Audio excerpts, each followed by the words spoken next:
Hey everybody, and welcome to another What's on the Shelf, and we are now part 39, which is really excited because this is the first one on the last shelf from when I took the pictures. When I decided I was going to do the series, I took a picture of each cubby of all the board games that I had in my collection, but this was about 100 games ago now. So at some point I'll have to decide if I want to do this series again, because I did add a whole other shelf. But from when I took the pictures, this was the last shelf, so this is the one that we're on now. And on this shelf I have Happy Salmon, I have Timeline, Inventions and Canada, I have 30-second Mysteries and Mystery Graham, as well as my crib board. So the first one that I have is Happy Salmon. Happy Salmon is so cute. It comes in a little pouch that zips open, and it's in the shape of a fish. You can get two different versions of it. The game is exactly the same. If you have one, you play 1 to 6 players. If you have both, you could play up to 12 if you wanted to. This is a neat, quick game. Each players get a little deck of card that has a variety of 4 different cards. So you have, I can't remember if it's 12 or 16 cards that you have, but there's 4 different cards that might come up. And what you start is you have your deck facing down, and when everybody starts, you flip the top one. And it could be a high five. So then you just look for somebody else at the table to also have the high five. You high fives, you discard the card, you flip the next one. If it's a pound it, you do the same thing, find somebody to be able to pound and then discard that card. Switcheroo, and because of the switcheroo, I highly recommend that you play this game standing up without chairs around.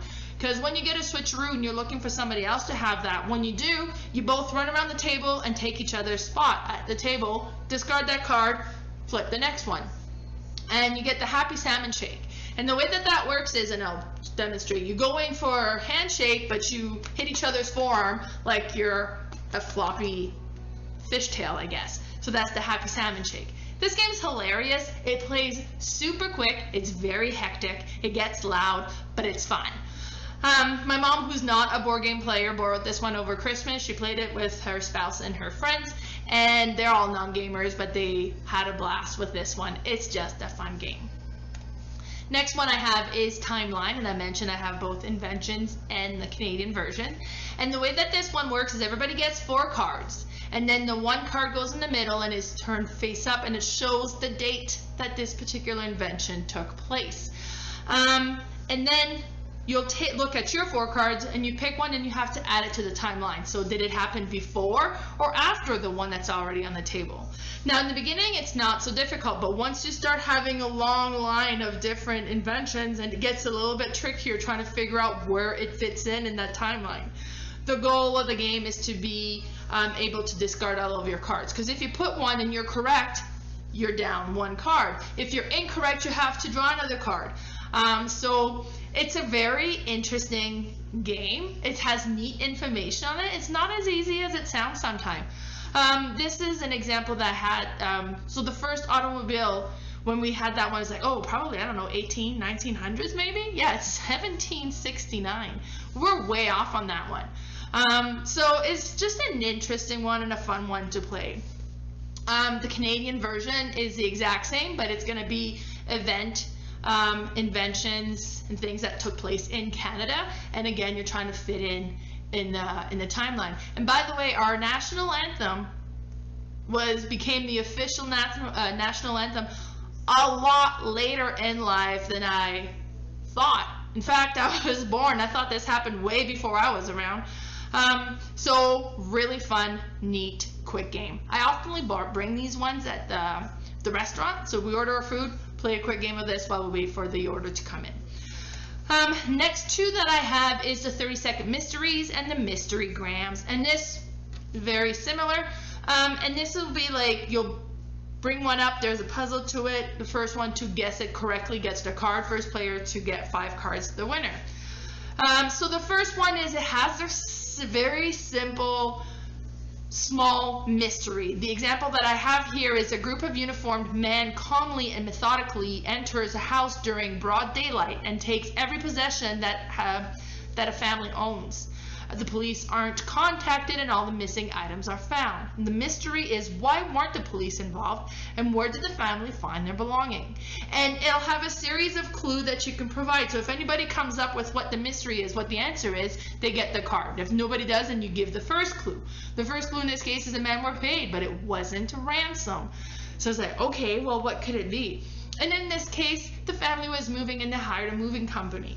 But so it depends on how many clues. Once somebody figures it out, they get the card. It's a really neat, kind of really simple game, but it's a neat way to pass the time in a setting where you're waiting for something. The next one I have is the Mysterygram, and I love these puzzles. These are so fun. And it has, you know, words, letters, and it's all combined together, and you're trying to figure out what the hidden meaning is on this. So the bottom one here is we have a sun plus E, slide minus the L with an arrow pointing up, sunny side up, get it? So this is one that I really enjoy. I used to get these puzzle books like all the time just to get these and do them, or you know, they would hand out sheets at school like as an activity to do. And this is just a game of it. So you have a stack of cards that has different ones, and then you'll pull it out and everybody looks at them. The first one to figure it out gets that card. So first 1 to 5, or if you want to go as however long you want to go, the first one, whoever has the most is the winner. Really enjoy this one. Next one is cribbage. I'm from a French Acadian family. Playing cards, crib especially, was just part of life. My grandma was the first one to taught me how to play crib, and geez, everybody, and I mean everybody had a crib board. Everybody played crib, and you visited as like, okay, pull out the, you know, the crib board, and you played. And you know, at first you got slaughtered all the time, and my family was ruthless. You didn't count some of your points, they took them from you. So it's such a neat game. And the way that it works is you can play 2 or a team of 2 and then play 4. Everybody is handed out, in a 2-player game you'll get 6 cards. You select 2 to go in the crib, and you take turn on whoever's going to collect the crib, and it's just going to give you an extra hand of cards that you will score as well as your own hand. Now you'll score on different things, as if you put any 15 is going to give you 2 points, so any 10, jack, queen, king is going to be worth 10 points, and if you have a 5 along with that, well then that's going to be 15-2. If you have 2 5s, 15-2, 15-4, because you can do a different combination. You would score 4 points for that, and you peg that onto the board. And the goal is to be the first one to 121 to win the game. You can also score 2 of a kind, 3 of a kind, 4 of a kind. You can score runs if you're able to do a run as well. And then so it gets really intricate because, as I mentioned, you can do any combination. So if you have 3 5s and a jack, well then you have 15-2, 15-4, 15-6, 15-4 for all the 4 5s, 3 of a kind, you know, it's like, and it gives you all, and I'm slow counting right now because I normally play this in French and I do my counting in French normally. So such a neat, so yeah, you have the 6 card, you select which one you want to keep. The 2 goes into the crib, the other team puts 2 in the crib as well, and then you have the deck of card that's upside down, and you cut the card, and then the other player is going to flip it over, and that's going to be part of your scoring hand as well, the card. So you kind of have that mystery card that comes up. So sometimes like, okay, I'm going to do this, I really need a good cut, so like I need a 5, or I need a 10 or jack, or you know, so kind of something to come up that's going to be worth more points for you, and just kind of make your hand worth more points. Such a neat game. Love this one. Love crib. This is a picture of a crib tournament that I ran at the local community hall a few years back.